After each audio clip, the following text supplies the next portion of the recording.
shit was tight. Yeah. Now it's not tight, and I don't like it. Bullshit. I didn't change nothing. Why can't the shit always just ever be the same? You didn't change anything at all? Fuck no. Why would I change it if it's perfect?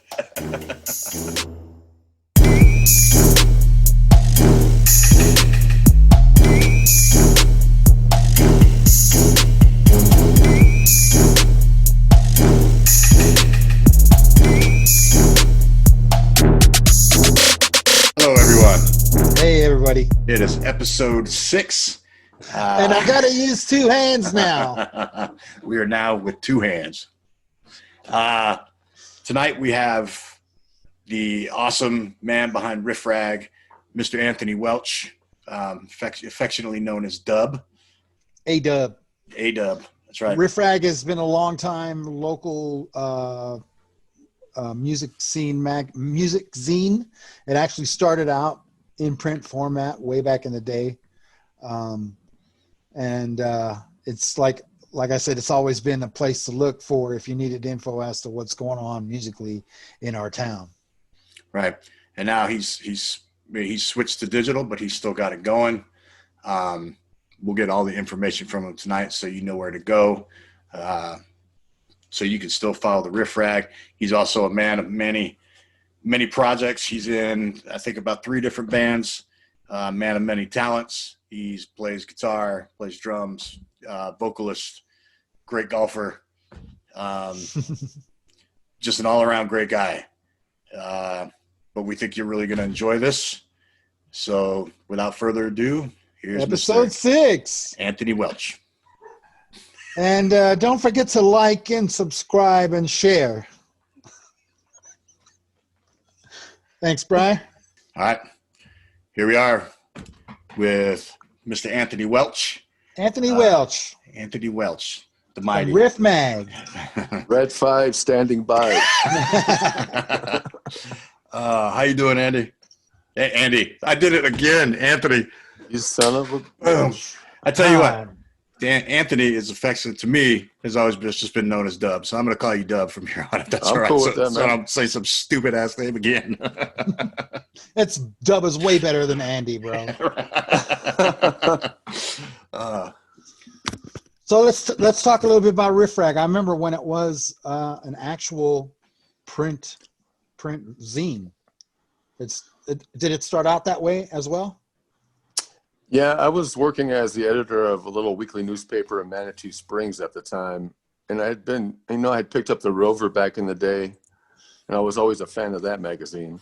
Right. And I was talking to Chris Forsythe one day, like, dude, I think I'm going to start a music newspaper, a monthly music newspaper. And I want you to be a columnist. And then we're going to feature bands and all kinds of stuff. So I just took what I knew from being a journalist for 20 years and put it into being a music newspaper. And back then it was just a couple thousand copies a month, and it was just a black and white newsprint paper. It was like 16 pages here and there. It was fun. It sucked delivering because I was doing it by myself. How many, was it one episode a month, or was it a month? Yeah, it was one issue a month. It was, yeah. And so at printing the newspaper back then, it being just black and white, it was really cheap. So it was only like a couple $100. Nice. And I suck at sales, and that's why I've actually never made a dime on this thing. But, so I kept it going as a newspaper. Then I moved away for a couple of years. I went to New Mexico, and one of my writers, along with Chris, kept it going for 1 year, and then she folded it. And I moved to Estes Park for a year. And then I came back, and I had been playing in northern Colorado while I was in Estes Park, and there was a magazine up there called Bandwagon. It's based out of Greeley, and it's the same kind of concept, a monthly full-color magazine that just covers Loveland, Fort Collins, Greeley. Print mag? Yeah, it's a print thing. It's still going strong. So I based my whole idea off his thing and redesigned it all to be a full-color magazine, did a Kickstarter to put out the first issue, and then hit the streets trying to sell ads. And I had a lot of supporters right away, all the venues, Peak 31, Black Sheep, Sunshine Studios. Bobby down at Greenlight Grill has been an advertiser since the old black and white newspaper days, so he's still in it. And I just try to push it as a full color. So that went on all the way up until this last April. So I'm putting together the issue that'll come out on Monday for November. And that marks the first issue of our 7th year. If you put all the years together since the newspaper days, that's pretty cool. Magazine. And, you know, April, the pandemic kind of forced my hand. Everybody got shut down. So I couldn't go. I didn't want to hit up that people to go advertise. They were closed. So for a few minutes, I thought about, man, I'm done with this shit. Because some months, it only takes a couple of days of my month, but we're not making money. Sometimes I'm tired. Sometimes bands don't want to cooperate. So I'm like, man, just nobody gives a shit. Right. You got to be kind of in the mood to put out content and shit, man. So then I thought about it for a minute. I'm like, you know what? I'm sitting on a bunch of print bill debt, but I don't want this thing to go away. So how about I reinvent it to be digital, which is weird to me because I'm an old school print journalist for 20 something years. So not printing something is really odd to me. But I kept the same magazine look, made it a slightly bigger, and now people see it as a magazine. They can read it for free on a third-party app, or they could subscribe, which is a small way for me to raise money by paying $12 for a year. And then I email it to them every month. They get it in their email box right around the 15th of each month. It's been a lot nicer this way because I'm not locked in. For when a printing press is printing, you got to stay to a certain page count and amounts of 8. So if you have more content for that particular zine or goddamn, what's it called? Issue. Thank you. Yeah. For that particular issue, that's my fucking TBI and shit. But then you can have them as long as you have material for or whatever. Yeah, when I was printing it, I had to stick to like page counts of 8. So 8, 16, 24. And sometimes I wouldn't have enough to fill 16. I had to make it stretch. So now I have magazines digitally. I can put it whatever. I've put out like 11 pages or 13 pages, whatever the fuck, man. Yeah, right. Whatever you got. That's awesome. That month. Did you? And I've turned it into more. I'm sorry. Go ahead, Brian. No. Go ahead. I was just going to say, I've turned it more into a lot of question and answer style interviews like you guys just did for me. But I also have a writer writing feature stories, a bigger feature on a musician or band each month. And this month, coming out Monday, I'm going to have music reviews on like 6 or 7 albums that people sent me. So that's going to be a giant music review issue. Sweet. That's always good. What how many writers do you have writing for it? Is it just the one other, or is it just you and one other person? Or I have myself and this one that's out of Denver. Her name's Hannah. She was an intern for me on the first newspaper, and her job got shut down, and she hit me up asking if I wanted any writers. I'm sure, hell yeah, I'll pay you a little bit to write stories so I don't have to do it all the time. Mm-hmm. And then Dave Zahara contributes a guitar column every month as well.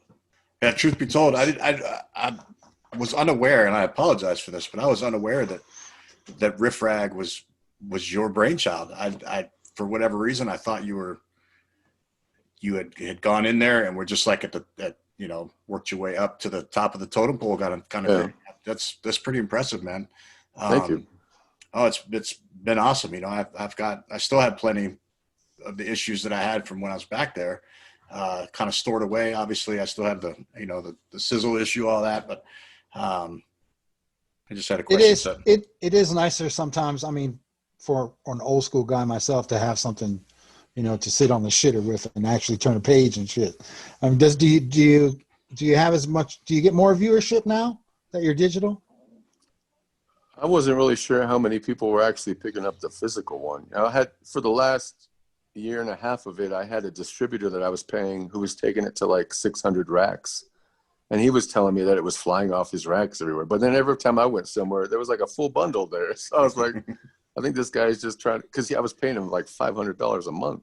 I remember being able to see. I remember seeing them, the racks everywhere, pretty much. It seems a little bit easier because now so many people just like reading stuff on their devices. I mean, I'm so old school too. Like I still take modern drummer magazines and heavy metal magazines to the bathroom, or I have Golf Digest in my bathroom cabinet right now. Yeah, right. Exactly. Yeah. But it seems to be going all right. I mean, I got 50 subscribers, and it looks like it's averaging about 1,000 readers a month on the online app. I'd like to build up the subscriptions to like 1,000. You know, our page has like 3,000 likes. If all those people would go buy a $12 subscription, that'd be awesome. Hell, man, it'd be like a part-time job for me right here. How do you go about subscribing to it? They can simply send me an email, theriffrag@gmail.com, and give me your email address, and you can pay via Facebook Messenger, PayPal, Cash Venmo, Sweet. Cash, whatever. OnlyFans, whatever you got. So going a little farther back, what I wasn't aware that you were into journalism for so long. What got you into journalism? Where did you get your start at? When I was in high school, we had I went to high school in Johnstown, Colorado, a super tiny farm town that's really close to Greeley up north. And at the time, the town only had like 2,000 people. Our high school had like 200 people. Wow. But our small town newspaper editor came to our journalism class one day when I was in 11th grade, and he had us write sample stories, and he was raving about what I wrote and asked me if I would join the staff as like a high school sports reporter. So I started covering sports in 11th grade, and I just continued from there. I decided that's what I wanted to do. I went to college down in what used to be University of Southern Colorado. It's now CSU Pueblo. I never actually graduated because I got so antsy to get out of school and go get a job. I got a newspaper job in Rocky Ford, so I bailed from school, and then I just kept getting jobs from then on. So have you've been in journalism consistently since then? Yeah, that's pretty much all I've done. I had a stint at the Gazette years ago. I had a stint at the Rocky Mountain News, which probably was my best job, and that was during their last 2 years of operation. I was there for the Obama election night, which was cool, and then I was there when it shut down, sadly, but that was my biggest paying job too. Yeah. But then a whole bunch of small town weeklies, Estes Park, New Mexico, Monument. And now I'm the editor of a senior newspaper here in Colorado Springs called Life After 50. Nice. So it's a whole new world. I read it, actually. So. All right. Yeah, when you were at Rocky Mountain News, is that what it's called, Rocky Mountain, right? Yeah. That's when I first became aware that you had that you were doing things in journalism. Like I said, I had no idea that it had been going on for so long. And yeah, that's really great. When you're putting out an issue, is there a creative process that you try to follow, or is it just and I know I'm sure it's a lot different now with the pandemic that's hit, but I mean, on a normal time, what would be the process that you would go to try and get whatever kind of content you wanted to get for the issue? The one thing I try to do is make sure each issue is diverse with different genres, everything from rock, punk, country, rap, hip hop, whatever. So I try to keep it mixed up. I try to keep the cover photos different genres as well.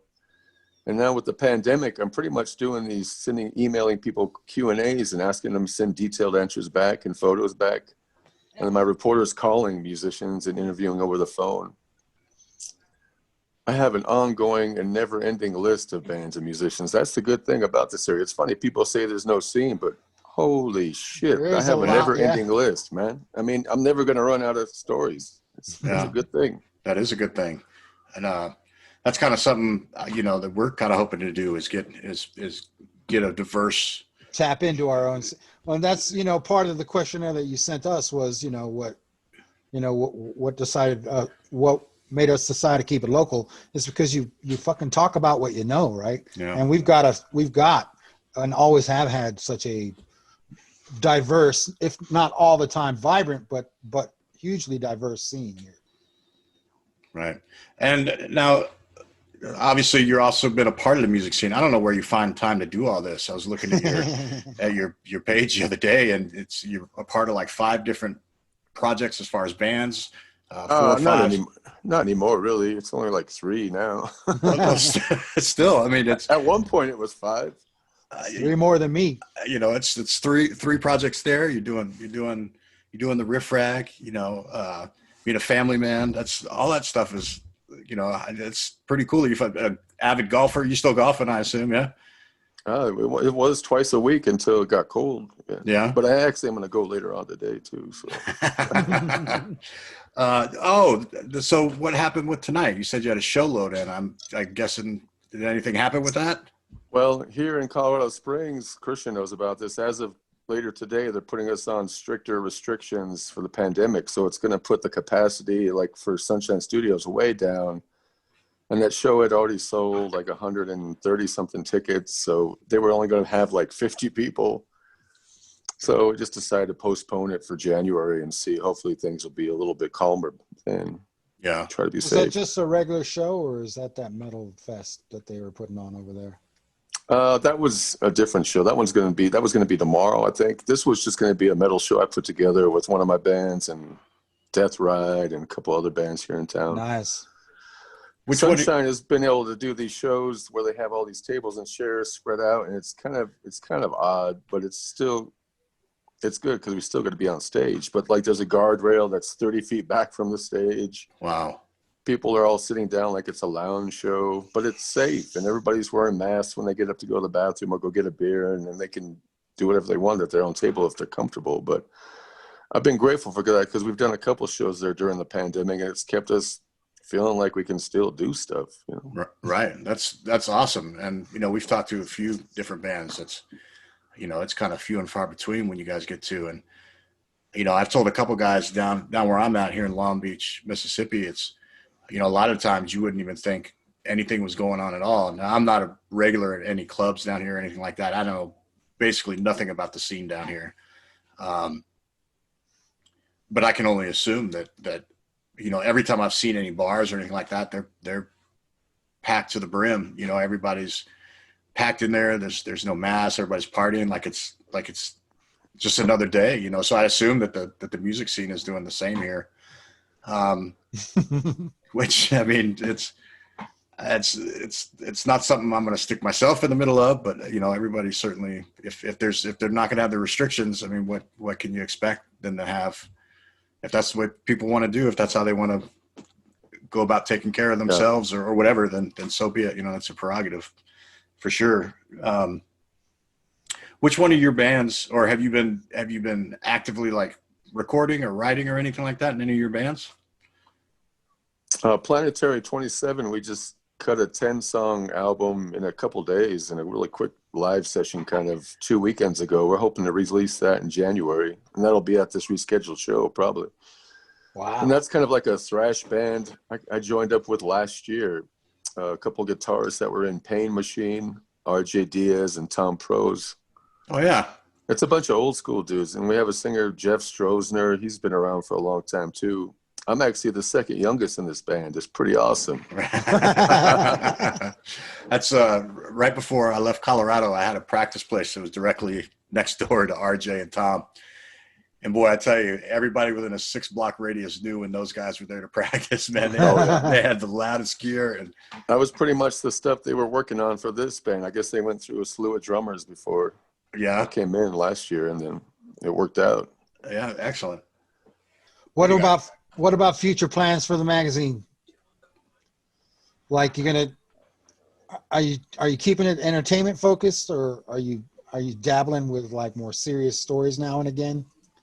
I just want to keep it all music, but I'm also sorry, go ahead. Slowly starting to expand to not just be in Southern Colorado. I've been having Denver musicians sending me emails left and right for the last 6 months, so I've decided maybe just to open it up and just to statewide include. Yeah, I mean, I don't want to step on any toes up in Northern Colorado because they got their own thing. But from Denver south, I know Denver used to have a Music Buzz magazine, and that's no longer around. So I think I can maybe expand digitally, hopefully bump up subscriptions, not even down in Southern Colorado, but up in the Denver area. And then I've done it a couple of issues the last few months, and I've had a page that says up north, and then it has some Denver artists that I talk about or write about, or at least send me an interview as well.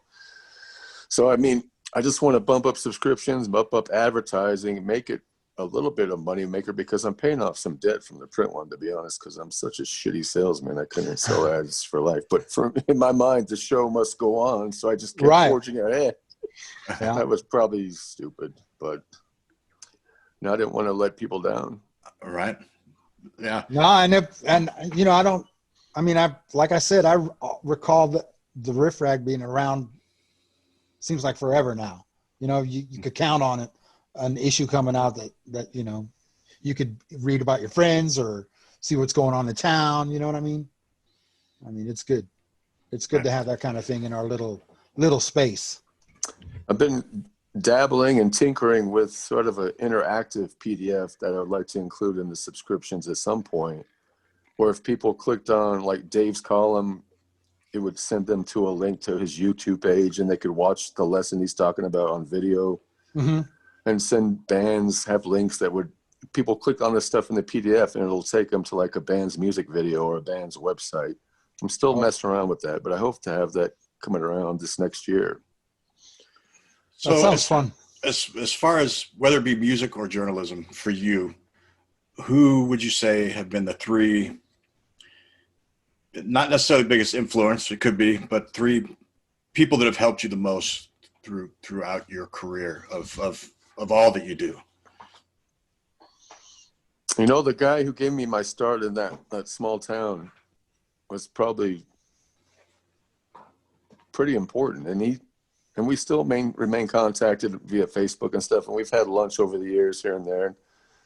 I don't know, he was such a huge influence on what I did, helping me, giving me a job when I was 16 years old. And I've always been able to go back to him for advice. And the one thing he told me a long time ago as a journalist is, and it's the simplest, easiest piece of advice that a lot of journalists forget, and it's just to shut up and listen, to be honest. Kind of like you guys are doing right now while I babble on like a bitch. It's your time, buddy. It's your time. You use it however you want. That's right. Yeah, musically, I got into my first band when I was in Pueblo in '96, and it was a college friend of mine that asked me to come play for his band. And all we did was write songs every Sunday night. I never even thought about playing live. And then we finally played one show at the Underground, and then 2 shows at the Underground. And I started getting hooked on the playing live thing. But, besides him giving me my start, and he took me to my first Pantera show too at the City Auditorium. And I remember him explaining to me what crunch was when the guitar muted and the kick drum hit. And I was like, oh shit. That was just the start of heavy music for me. But, continuing on as a musician, once I met Chris Forsythe, that dude was like the big brother I never had, because I'm the oldest of 4 siblings. And I met him, it was like meeting my vulgar, farting, talented musician equal self. We used to have the same jokes, the same fucking farts, the same vulgar humor. It was funny, man. And so we bonded almost immediately, especially when we got to be in a band together. And, I would show him riffs I was writing. He's like, dude, take that to the band. And I would be like, no, I don't think it's good enough. He's like, no, that's good enough. And so they would take a lot of the songs I wrote and use them in Gripped and Erased. And then when I decided to do the Dub Project stuff by myself and try putting it out on my own, he was my biggest fan right from the get-go. And then he put my band on shows constantly. Even as we separated from not being in bands anymore, I still always had that connection. And I still always sought the approval of Big Brother. It was funny because I would get nervous and he's like, oh, dude, you're doing great. Yeah. He is always there to cheer you on, man. And even when I moved to New Mexico and I had just joined a band there, I called him right away to talk to him about it. And he went and checked it out. I was like, dude, that's a sweet band. You should be all right in that one. And he told me one thing on that phone conversation that night. He said, you and I were lifers. Everyone will walk away from it at some point. We've seen a bunch of guys walk away and they don't even play anymore. But you and I, we still live to like make flyers and make albums. Sit there making. We still do shows. We're not going to stop doing this. We're lifers. Right. It's pretty fitting that we started this whole thing with a tribute episode to Chris, because every episode, man, I said in that first episode we will be talking about Chris for probably the life of this show, because of all the influence that he's had on all the people that come on. You know what I mean? I mean, it's pretty neat to see every episode that he's got influence over all of us, Right. And he brought a bunch of people together. I mean, that's how I know Brian. That's how I know you. Yeah. That's how a bunch of us know each other. Now we're one big incestuous butt buddies of a bunch. Yeah, I play with everybody. That's why me and Dave have this Headbangers Classic golf tournament every year. And what year was it? How many years is it now? We just had our 8th one, I think. God damn. And through with the pandemic going on, it was our biggest. It was like 40 Wow. golfers that day, man. Really? Wow. Yeah. That's awesome. And Go ahead. It's turned into people that aren't even musicians coming to play, and then it's starting to make some of the musicians mad because they're getting their ass kicked by these movies. Because most of the musician golfers, by these ringers and shit, suck ass. You got ringers coming into your fucking metal tournament. That's the last time I actually played around the golf was the first year back in 2016. It was right after Chris passed. That's the last time I played was at that heavy metal tournament. Yeah, and yeah, someday again, I'm gonna make my way back there and play that tournament again someday for sure. What's funny is Chris never. Oh, I'm sorry. Go ahead, dude. No, go ahead. Chris never actually came and played. He was always too scared when we started this. He was still alive when we started it. Uh-huh. His brother actually played a couple times, and his brother just played again this last year. But a funny golf story, when me and Chris were like 27, I was 27, so he was like 30 something. I took him to Patty Jew and I let him use my old set of clubs. They were from Mile High Flea Market. They were old. And I was up ahead about 100 yards watching him swing. And he had a nice swing, man. Nice, perfect swing. But then he just let out this scream and his club went flying like a fucking sword. Like 100 yards. He was like, oh! And then we never ever did find my fucking 9-iron. It got lost in a ditch at Patty Jewett. I've heard of lots of balls being lost, but losing the club, that's something special. Yeah, I've never seen anything like it since. Yeah, the last time I played on a team with Casey. And that was a lot of fun. I miss playing. I certainly miss doing that. I got to play. I think I played the first 2 or 3 years. Well, I don't think I played the first year. Maybe that's second and third year, something like that. I played it 2 or 3 times, but that was the last time I got to play. So it's been a couple of years since I've been out on the course, and but I definitely look forward to, and I will someday. I'll make it back. I knew you guys would have it going this whole time. I had no doubt, but I'll definitely make it back to play that. I never thought it would go on this long. That's for sure. I mean, we first thought, hey, let's have some of our friends, and I think there was like a dozen the first year, and then it just blew up since then. Yeah. All right. So it's a cool event. I think you kind of answered this a little bit before, but how would you say that the internet has impacted your career for better or for worse, whether music or journalism? In some ways, it's probably messed it up royally. In other ways, it's helped out quite a bit. Yeah. Craigslist took out newspaper classifieds, and that was the bankroll for newspapers all over the place. Mm-hmm. And now music, I don't know, I'm still getting used to the idea of trying to sell albums online. I think I've sold like 1 album online, and I just don't push it enough, and I should.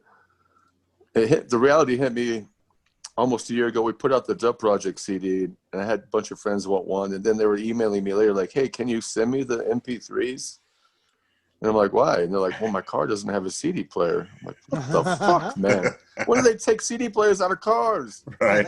My car's a 2007, so it's kind of old, but I still like the feeling of putting an actual disc in sometimes. Right. So now, it hit me like, I guess I got to start putting this stuff online. And it makes it easier. It's nice to see people can go download a song if they want at the press of a button. So I think it's a good thing overall. I mean, it's sad to say that musicians all around won't see the money that they could have, like they did in the old days before the internet was around. Right.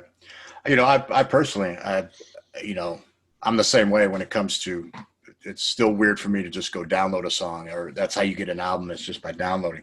I guess I'm from the school of where just having something tangible where you can open it up and, read the lyrics and look at the artwork. And yep. I mean, that to me was always, it was a huge part of it. I enjoyed that part. So it's, even if one or two of the, or, one or more of the songs on the album were something that you would just pass through to get to the song that you really wanted to hear. Right. Mm-hmm. Well, there'd be a lot of times that, I would get an album specifically, not a lot of times, but I would buy something that I knew a song. I wanted that song. I might skip through everything to get it, but then I always found a lot more stuff. Maybe I liked a lot more of their material, or a lot more of their catalog of their music just by listening to the rest of that album. And when you online, you can go out, you can get a single song from any album you want to get. And it kind of, it could take that away from another thing that can possibly take away from an artist of getting more exposure or getting getting more stuff out there. There might be some deep cuts that people might really like, but may otherwise never be heard because it's not something tangible you put in somebody's hands, and they, eventually they'll listen through it all to kind of get to what they want to hear. But that's just how I feel about it. I mean, I agree with you, Dub. I think overall it's a good thing. But again, I think just being raised the way that we were, and at the time when we came into music, when everything was something you had in your hands, and you could go out and even throwing out flyers, going out and pounding the pavement, and putting up flyers on telephone poles was handing out handbills into the clubs and shit, man. Right. Remember that down in the underground and shit. Yeah, come see our band, So with that, if you could change anything about whether it's the music industry or journalism, either one, aside from the pandemic, obviously, if you could change something about one of those, what do you think that would be? With music, I mean, this is a given, but I would definitely just change the way that bands are paid. I mean, it was funny. I was in a Judas Priest tribute band when I was living in northern Colorado, and our guitarist was like 61 years old. And he told us that in 1979, he was in a working cover band that played 5 nights a week, and he made $100 a night. And that's good.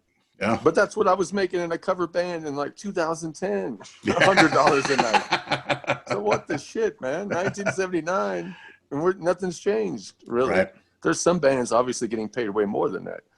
And I'm not even a working musician as it is. I'd like to be, but and I play in a Beastie Boys tribute band, and every now and then we make a few bucks, but there's like 7 of us. So splitting these guarantees sometimes is like splitting allowance. So are you currently in a Beastie Boys tribute? Yeah, it's something that they've had going on in northern Colorado and Fort Collins for about 12 years, I think. My little brother has been a DJ in it for a long time of it.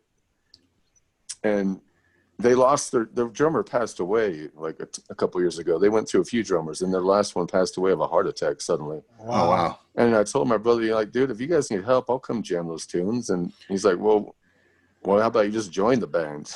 And I was back here living in the Springs, but once I moved back to the Springs 4 years ago, I still played in that Judas Priest band. I just drove up there once a week for a rehearsal, and we only did shows like once a month or so. And then so it wasn't a big deal. But now the Beastie Boys thing, it's like 1 or 2 rehearsals a month, and then hopefully a show a month. We've actually been able to do a show a month throughout the pandemic, I think, for the most part. Wow.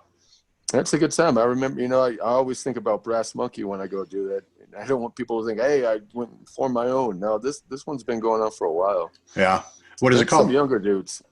Sabotage. Nice. I can send you guys a link to we made like a promo video before the pandemic that some guys filmed for us. Oh, yeah. That's pretty fun.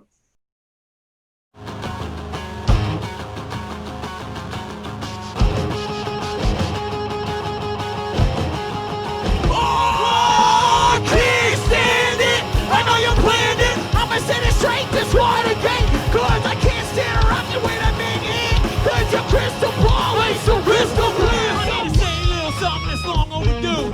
The disrespect of women has got to be through. All my mothers and my sisters and my wives and friends wanna offer my love and respect to the end. I'm an OC, likes to keep it clean. Gonna shine like a sunbeam. Keep on rapping cause that's my dream. And they promote D-Force to get through things. Intergalactic Planetary. Just 3 MCs and 1 DJ. And we be getting down with no delay. So mix master Dom, what you got to say? A mix master, a cut faster. Yo, it's back when you check to the back of a ride. What you know, what you flow, what you know, you can buy. And believe me, what you see is what you're getting when you see me. I'm coming up if you can pay. No, swing, no Brooklyn. Come on, you guys ready? No, swing, no Brooklyn. Real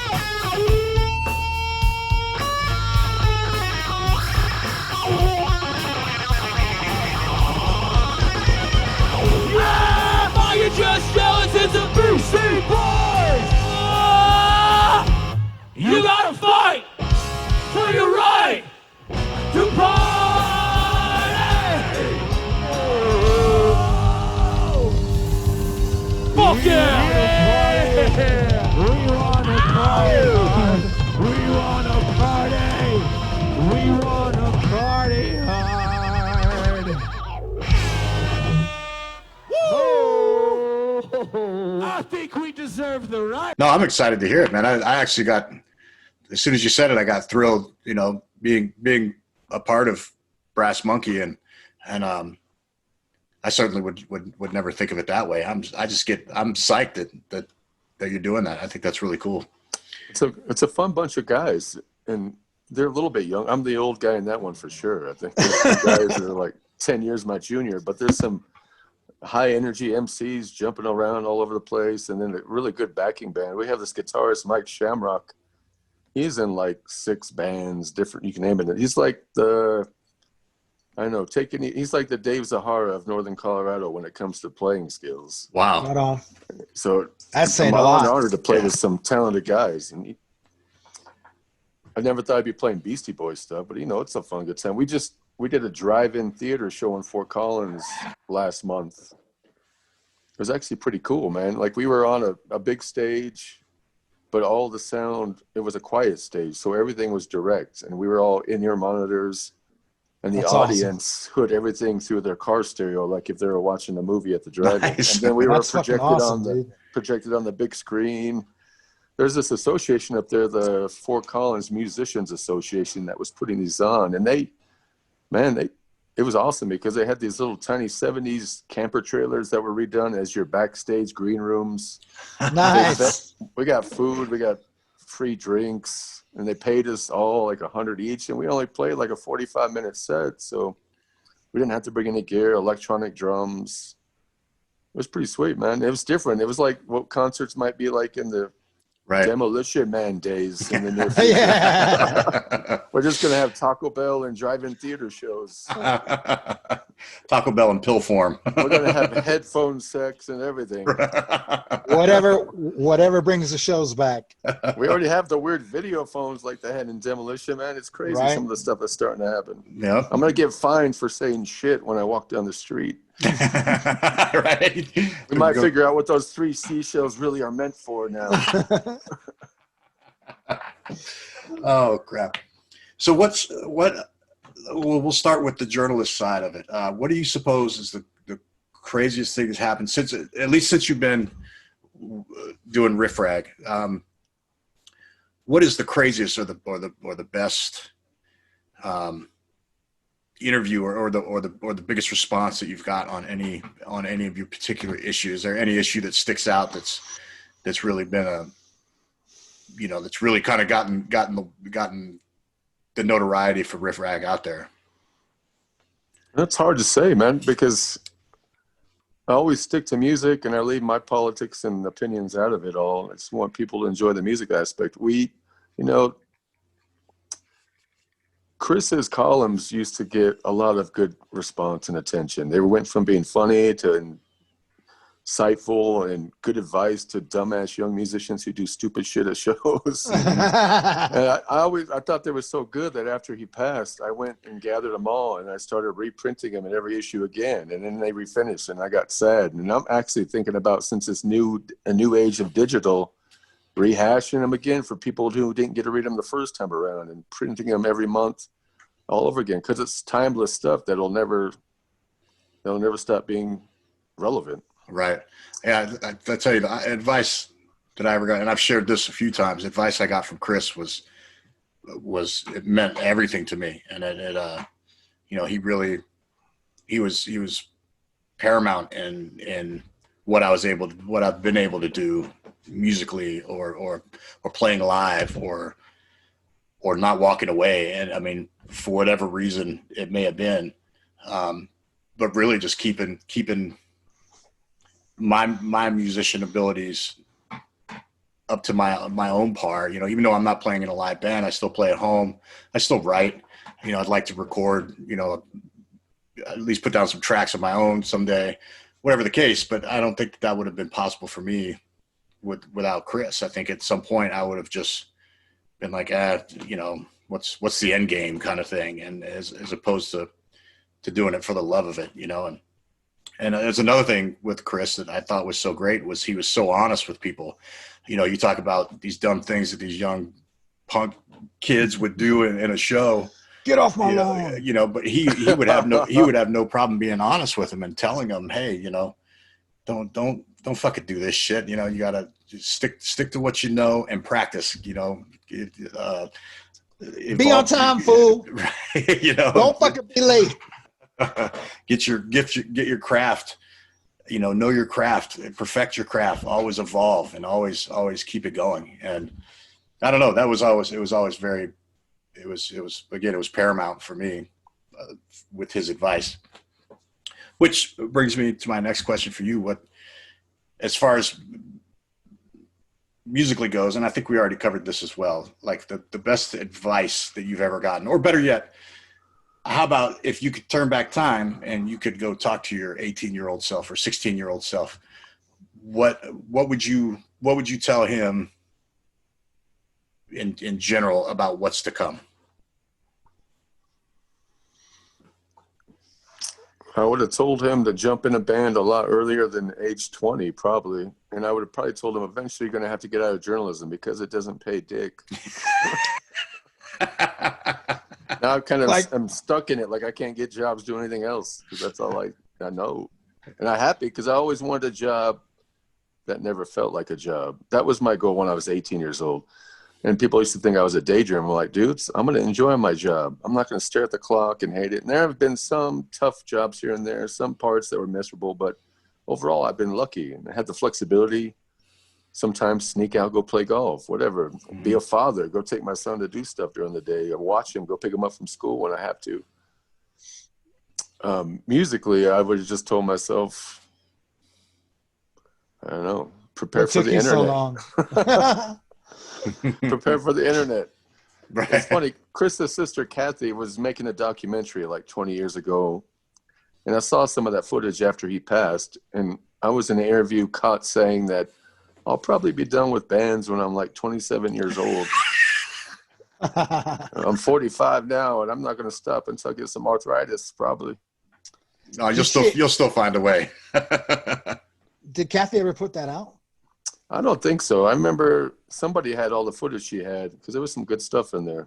It was from when we were like, I was 25 and we were like gripped or erased, I think. Yep. So, who on your music side, who is somebody you would most like to collaborate with? Like locally or anything, nationally? Whatever, just in your, whatever you want. If you could. If you could. I would either like to write music with Phil Collins or Rob Halford. Oh, nice. I don't know why. Being in that Judas Priest tribute band made me a Priest fan. I wasn't the biggest Priest fan before that. But once I got into that, I was listening to the CD constantly, so much so that my son, when he was like 3, was singing all these Judas Priest songs in the backseat of the car all the time. Take these chains off. And we were going to take him to see Priest, but they canceled because Rob Halford was sick. I think it was like 2 years ago. Yep. But I don't know. Phil Collins, it's funny. I never was the biggest Phil Collins fan either, but I remember the first drum book I made my parents buy me when I started playing drums at age 12 was this Phil Collins tablature book. And I had no business trying to read that shit, man. I couldn't read that kind of music. Even to this day, I can't read that kind of music. But somebody asked me this question years back, and for some reason I said Phil Collins. And I was like, I know. He just seems like a great songwriter, man. Name a Phil Collins song that sucks. Or another guy is Prince. Prince, Rob Halford, and Phil Collins. There you go. You got guitar, drums, vocals. That's a hell of a band. I tell you what, though, I have, and not to diss on him because I am a Prince fan, but I've heard some Prince songs that when I heard them, I'm like, there's no way he wrote that song because they're so bad. I mean, there's a couple of them I've heard that, like, for instance, I don't know if you've ever heard it, but he wrote a Minnesota Vikings fight song that was just horrific. I mean, it was horrific. But so okay, what would be, if you could, what would be one artist, if you could open a show for any artist, who would it be?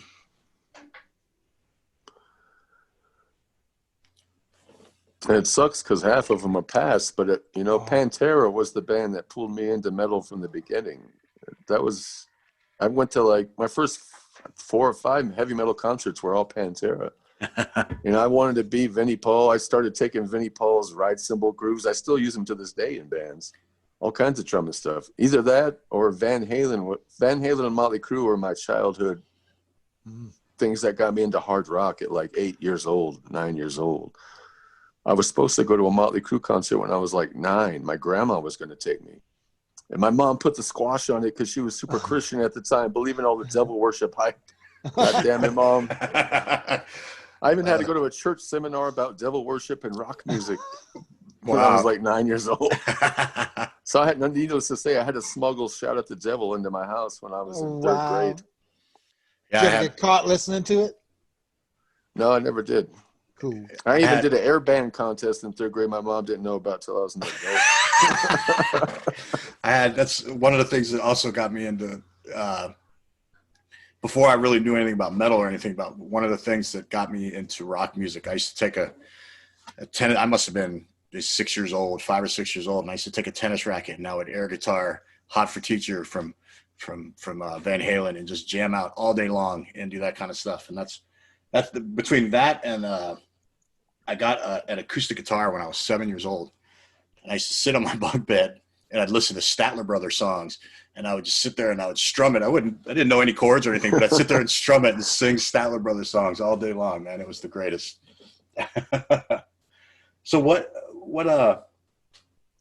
the greatest compliment you've ever received? I don't know. It's hard to say because I'm a modest dude. To me, a big compliment is if any musician wants to play in something that I was a part of writing, like the Dub Project has had different lineups, and it was all music that I wrote for the most part. And I was afraid to go out there with it. But then from the very beginning, the early start of it in 2003, Chris was like, I'll play guitar in your band. And other people jumped in. Tim Steffens played bass. And then come around 2013, I had some of the guys from Offering of Dust, Dread that was in Knucklehead. Mm-hmm. He wanted to play it. I'm like, man, I've watched you for years, man. Right. I don't think my riffs are worthy of Dread playing. I had a great lineup of those guys. And then now the current lineup is a great lineup of dudes. Keith Kieran on drums and Craig Riggle on bass. And then this guitarist is a younger kid, Don Travers. He was in Axe to the Face with me. Just the fact that these dudes will learn the music I wrote is a compliment to me. Like during the pandemic, I was writing my balls off with my guitar. I took up a couple of new songs to the Dub Project dudes, and they're like, fucking sweet. I'm like, thanks, man. Way back in my youth, when I first came to the scene, I was in a band called Filth Industry, and I was playing drums, and we used to practice over there off York Street, where there was Last Supper, Section 16, Clown, all in the same complex. That's right. And so like Dean would wander over with Dave before I even knew these dudes. Cliff, they'd come over, and I always heard before I even moved to the Springs about Last Supper, even when I was living in Pueblo. So I thought, oh man, they're like the fucking kings of this shit. So they'd come over, I would get like, oh fuck, it's the drummer from Last Supper. To be honest, till this day, I still get nervous when other drummers in the scene are watching me at shows, whether it's like Todd Morrison, Keys, Dean. Even we just played a show with Dean. He was like side the stage, and I just want to be like, Dean, get the fuck out of here. Don't look at my face. One of those times that Dean came over to our practice pad when I was younger, I was only like 23. He was like, Anthony, you really have fast hands, man. And you coming from him, that to me was like the greatest, because I thought, man, he's double bass, fast double bass. I couldn't even do double bass for shit back then. So I was like, man, thank you. And even our last show together, Keith was complimenting my drums, Dean. To see that grade of drummer compliment me, it makes me feel awesome, man. I feel like I'm a jack of many trades. Wait, what's the saying? A master of none. Jack of many trades, master of jack shit. Yeah. So how did you come about? Because there's not a lot of drummers. Only two off the top of my head, you and Todd Morrison, that I could think of that do multiple things in bands. Like you could play guitar, you sing, you play drums. How did that come about? I mean, what did you do first? What do you like to do the most? I've been a drummer since I'm 12, so that one's the longest for sure. In my 20s, I just got a little antsy. One of my guitars at the time, Len Higa's guitar, and I started teaching myself simple bar chord stuff. And it would just continue on like that through the years. Whatever band I was in, I'd have guitarists show me things. I can't tell you what chords I'm playing or notes even without my guitar tuner. I know fret numbers. And then I just started writing my own tunes. And then I discovered the advent of drop tuning. And so that made shit really easy for me. Like, oh yeah, one finger chords. Right. And so I was doing it for gripped and erased already. And then just took off in Dub Project. And then when I think there was 1 6-month break where I was not in a band. And then I just wrote a whole bunch during that time. And then the screaming thing, it just came because like, well, if I'm going to do my own album, I guess I got to try to do my own vocals. So it started out as just a monotony, shitty fucking thing. And then I got introduced to this DVD series called The Zen of Screaming, where this metal vocal instructor teaches all the exercises. And I still do the exercises religiously to this day. And so they just developed the really high shrieks and the fucking death metal growls. And then I always would look for Chris to tell me like, oh, you should try working on this. But he never would say a whole lot except, you sound great, man. Just keep doing what you're doing. Yeah, I would know. I never wanted to like be a singer. I never wanted to be I still shit my pants when I have to get on stage in front. Like if I get behind the drums, I feel relatively calm and comfortable and I'm hidden. Plus now in Planetary 27, during the pandemic, I got excited and built this ridiculous giant drum set that I always wanted to play since I was 12. That has like 7 toms and fucking big giant gong bass drum and too much shit, man. So I hide behind a little giant kit now for that. But I still get bubble guts when I go on stage as a vocalist. And I just try to pretend like I don't see anybody. It's weird. And I'll look at my wife. I didn't plan to do all these things. And then I was inspired seeing dudes like Chris do it, man. I didn't even know he played guitar. I didn't even know he could sing. I remember meeting him. He was guitaring in Color Insane 2.0. Mm-hmm. And he recruited me back then. He's like, I want you to be the drummer of my new band. And I'm like, you can sing? I didn't know him because I was a new guy to the scene, you know? Right. So I was thrilled to get involved with guys like that. And I've been lucky all through these 20-something years to always be jamming with super talented dudes. And, you know, it's become a little more incestual now because I just got to be comfortable with the people I play with. And I don't want to go through the drama of guys with issues or drinking problems or temper issues. So I'm feeling really lucky right now to be in a place where everybody's calm. We're just happy to play music. When I was younger, it was about trying to get a record deal and toured. I did get to tour for 3 weeks. I was a guitarist for Hemlock for a fill-in tour. And they wanted me to stay on, but then I got offered the job in Manitou and Rocky Mountain News had closed. I was unemployed. So I was like, fuck, I don't know what to do. That was the time I went to Chris's house and I was like, I got a hard decision to make. I need your help, man. And where I thought he would pick the music route, he actually told me to go to the newspaper one. And that turned out to be the smart thing in the end. So I might have missed playing a couple of Mayhem festivals and opening for Korn once. God damn it. But I'm just glad I got at least a tiny bit of taste of it. He says you still can't do those things, man. You know what I mean? You're in enough fucking projects. One of those, you know what I mean? Your odds are more than guys that are in just one band. It's just complicated by being a dad, but now I'm hoping hopefully as my son gets older, he can be a roadie or tech or. There you go. You need somebody to fucking help you carry that shit. That big ass drum kit you're hiding behind. You know what's going to happen is I'll get a tour once my son's a teenager because I'll be the drummer for his pop band. Since he's It's right. You know, getting all this pop music now. He still likes metal, but now he's getting pulled in by pop. Damn it! We are huge in Korea right now. I've been telling my kids since they were born that there will come a day when there's a family band. There will be a Voorhees family band, and I don't care what we got to do. I don't even care. We'll play whatever music you guys want to play. We can go out and do Partridge Family shit for all I care. I was like, but I want to have a family band with my kids. And that's my goal too, man.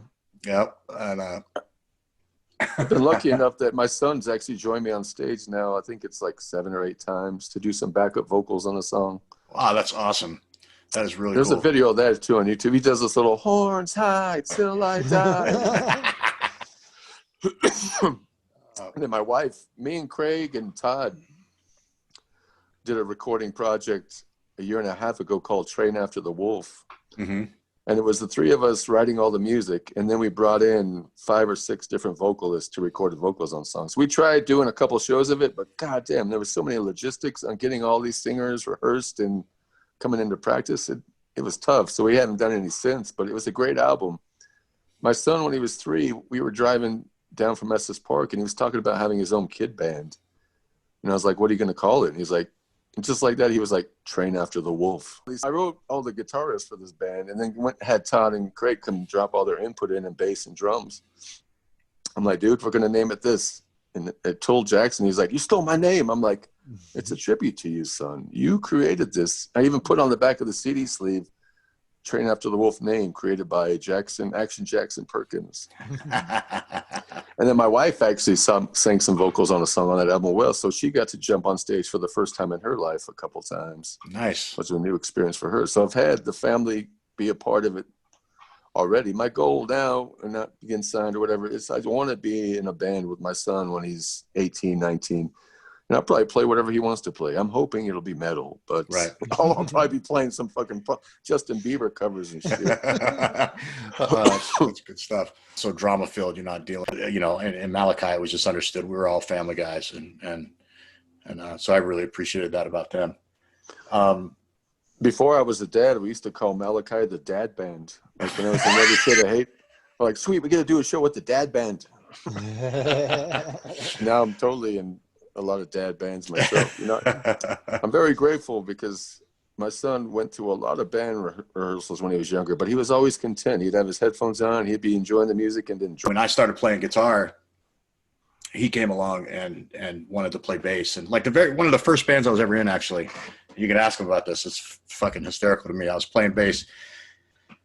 We were all still in high school. And we didn't have a singer at the time. We didn't have a drummer either at this point, but we didn't have a singer. And Craig comes along and was like, hey man, I'll come sing for you. Right. So we got like this little cheap microphone and at this time I had upgraded from my little 50-watt Gorilla amp to a nice bass amp. So I gave him my little 50-watt Gorilla amp to sing through.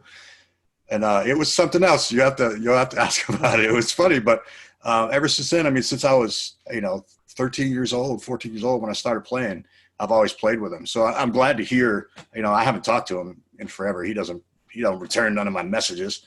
I don't know why, but anyway, I'm glad to hear that he's doing so much, man. He's a great bass player, and he's a fun musician to play with. He's always very open to a lot of things. So how exactly, I guess back to my question is, how did you get involved with, or how did you get him into the picture? Well, when we were all golfing like crazy, that was the first time I had seen him in like a dozen years, when he came out with you one day to play golf with us at Valley High one day. Uh-huh. And I'd asked him, you're not playing anymore? I was like, nah. And then, because back when he was in Intake, I think it was before you were in Intake with him, I became good friends with him back then. Like to me, he was the nicest guy in Intake. They would always talk to me, and Cody would too. Mm-hmm. So I always dug those two dudes, and I always dug Craig a lot. And then I was in a band called Capricorn about 3 years ago, and I was actually playing bass. We were like a power trio. I was playing bass. Our singer was playing drums, and we had a guitarist. I was like, dudes, I can't play bass. I should be playing drums, and you should be singing out front because there's no energy here. And I saw Craig hanging out at one of our shows. I'm like, let's go hit up that dude, Craig. He'll play bass. And sure enough, he did. He jumped in, was like that, perfect fit. And that band dissolved. But then I was like, dude, I need a dub project guy. Come here. And I was like, dude, I need a Train After the Wolf bass player. Come here. So it's kind of the go-to guy. And then now Death Rides picked him up because I was about to pick him up for something else. So, well, good. Yeah, he stopped. He really wasn't playing there after Intake broke up. He just kind of I'm not sure why he never did. I mean, he and I would get together every now and again, and we've written a lot of stuff that's never seen the light of day, really, except for the recordings that he and I have. But yeah, I'm glad. I'm really glad that he's finally doing some stuff with his music. He's definitely a good bass player. And yeah, I don't know how people go that long without doing it, man. I guess that's, to me, I'm not big into marijuana or drinking or anything like that. So this has to be my Prozac or my weed or my shots or my alcohol. And when I can't do it, man, I start to go a little bit crazy. Fatherhood helps a lot. I enjoy being a dad and doing all kinds of stuff with my son. But at the end of the day, I got to have something to look forward to musically always. Well, I tell you, it's, me personally, when Chris passed, it for whatever reason, it really it fucked with my head a lot, and especially musically. And I just I just didn't have the desire to go out and do it at the time. And now that I'm down here, I mean, again, like I was saying before, I don't know anybody down here that plays music. And it's hard as a 47-year-old guy to go out to a club full of kids and be like, hey man, let me get up there and play some bass for you. I'll fuck all these people up, and but it's hard, and I'm not sure that's do I want to throw myself in the mix of that? So it's not that I understand why, or I mean, I'm just saying there's positions that you can find yourself in where it's not so easy to find people that all the people I enjoyed playing with are all back in Colorado, you know what I mean? So it's a little different situation as far as what you're saying, you know what I mean? I'm not as open, and not that I'm not friendly, but I'm not as open as you are, and go wherever within 3 states and meet all these people to play in bands with. That wasn't easy for me either, man. I'm an introverted weirdo. So when I have to like email strangers and like try out for some strangers, I was shitting my pants in New Mexico when I met those dudes.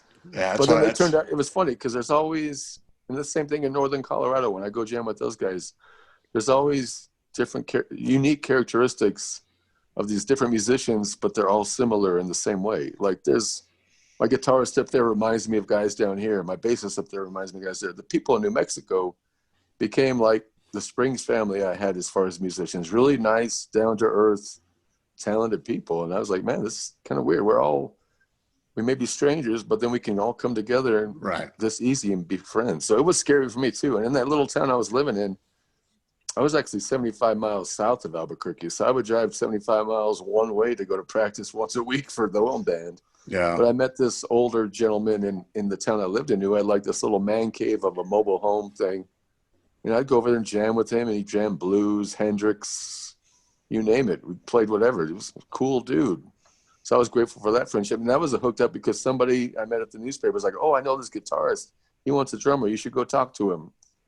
And he was like an uncle I never had. A lot of other uncles I could have had. Yeah. All right. So, pardon me. I feel like I'm talking too much as it is, man. You sure that's not too much? No, dude, thank you so much for doing this. You've been wonderful. It makes it a lot easier when somebody has stuff to say. And I hope we didn't steer it too much away from Riff Rag. It certainly wasn't the intention. I mean, but you have a very interesting life and career, and I think it's important to get it. Well, thanks, man. I'm glad you guys asked me. Yeah, I'm glad you did it. I mean, that makes me happy. So, but we just got a few more things for you. A couple more questions. These are a little different. What would you pick for your last meal? I'm a Mexican food addict. If I could, I would eat it every night of the week if my wife wouldn't get mad at me. So just go give me some Taco Express. I'll be content for my last meal. Fair enough. Okay. What do you think would be a fitting epitaph for your gravestone?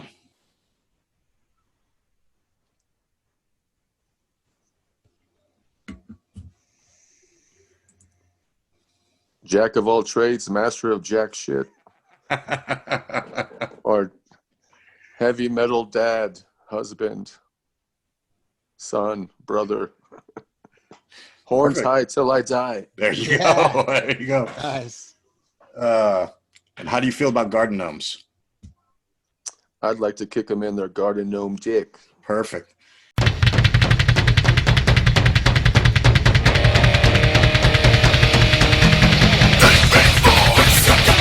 All right, so Anthony, that brings us to the lightning round now. This brings us now. You are the first participant in our new segment called the lightning round.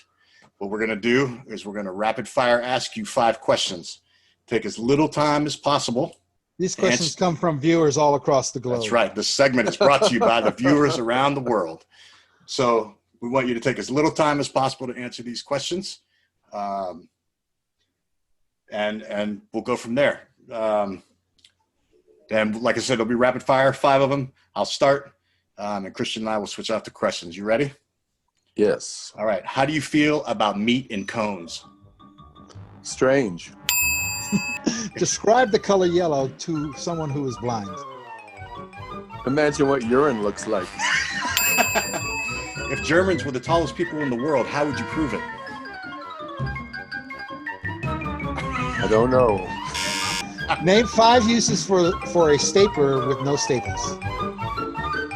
Whacking somebody across the head. That's one. Scaring a robber. Scratching your back. Scratching your nuts. Holding down some paper. Great answers. All right, and last but not least, if you were a pizza delivery man, how would you benefit from scissors? Cutting the tape on the pizza box. Ding, ding, ding. Good answers, man. Brilliant. Thank you again, Dub. We really appreciate you coming on. Yeah, man. Thanks so much, man. It's been a pleasure to have you, man. And everybody remember Riff Rag. Check it out online. Right. It comes out once a month, and it's been the place to look if you want info about what's happening locally in our scene musically. Right. And definitely, Dub, send me any links that we can put on here for you. And I'll be getting in touch with you. Do you have it now? Do you have if you have a song or anything you'd like, or a video or something you want us to put on here, we can put it on at the end. Something that you're working on, your new stuff. Totally your call. I'd be more than happy to put that on. During the lockdown, I made like a Dub Project video for one of our songs on the album. I could send you the YouTube link for if you want. Sure, do that. That'd be great, and we'll put it up. We'll put it up at the end of this. And like I said, any links I'll put in the description and stuff like that. But I can't tell you how much we appreciate this, man. You've been great, and hopefully we stay in contact a little more. I know it's been a while since you and I have talked, and but I miss you guys. I love you. And, miss you too, man. And I'm glad to hear you're doing well, man. And again, you'll be hearing from me. I want to pick up one of those subscriptions for Riff Rag, and we will get it out as much as we can for you. And yeah, so thank you so much. It's been great. Thank you, guys. I'm glad you're doing this, man. I'll do what I can to keep promoting your thing and spreading it to other people as well. Thank you so much, man. We sure appreciate it. Everybody, that is Anthony Welch, not Andy. Not Andy. Anthony Welch. We appreciate it, buddy. You guys have a good day. Take care. See? All right, guys. So you just heard from Dub Welch. A-Dub. A-Dub. He's a badass musician, many talents, publisher of the Riff Rag. During the interview there, you saw his Beastie Boys tribute band, Sabotage, doing a Beastie Boys medley of songs. That was from a concert they did up in Greeley, Colorado. You could check us out, your boys right here, on the next edition of the Riff Rag, which comes out digitally, I think, next week. I think so. Don't forget to check that out. Absolutely. And then this is the newest A-Dub song from God damn it, the Dub Project. The Dub Project. From the Dub Project, and it's called "Can You Hear Me Now?" Can you hear me now? Take it easy. We'll see you next week. Did you get a thank you wave? No, no. How could you not give a thank you wave? Hey, buddy, where's my thank you wave? Give me that wave!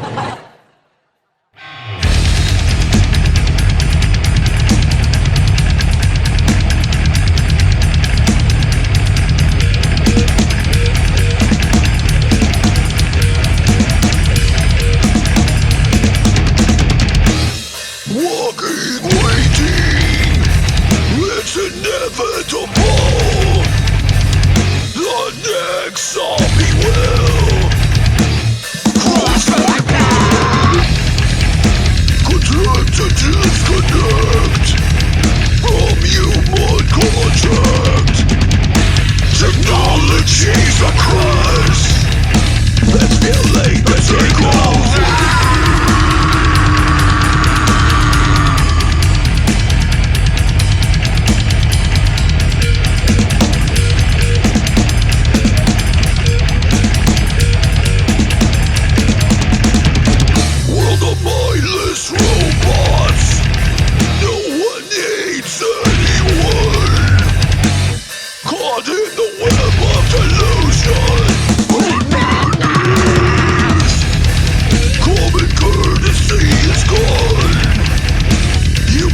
Insanities and risk.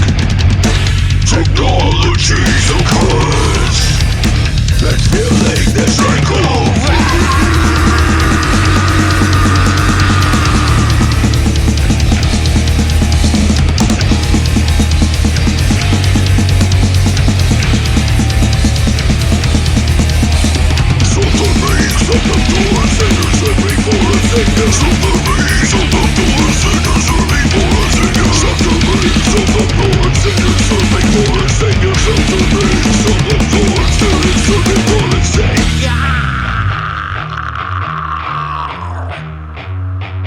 Some should suffer to see the error of their ways.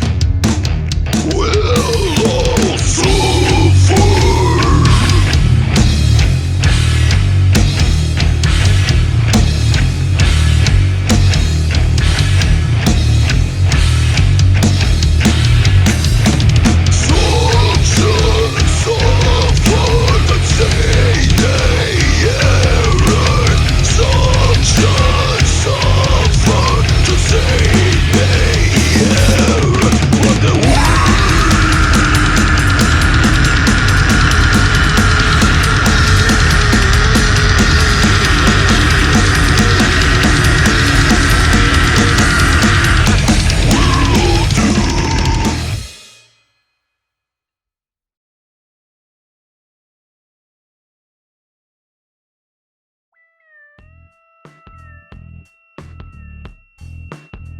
They're gonna take a nap and start drinking. Yeah, well, you know, I can sleep right through that shit. I'm a pro.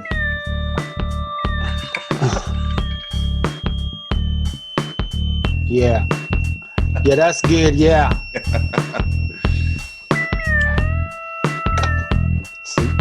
See?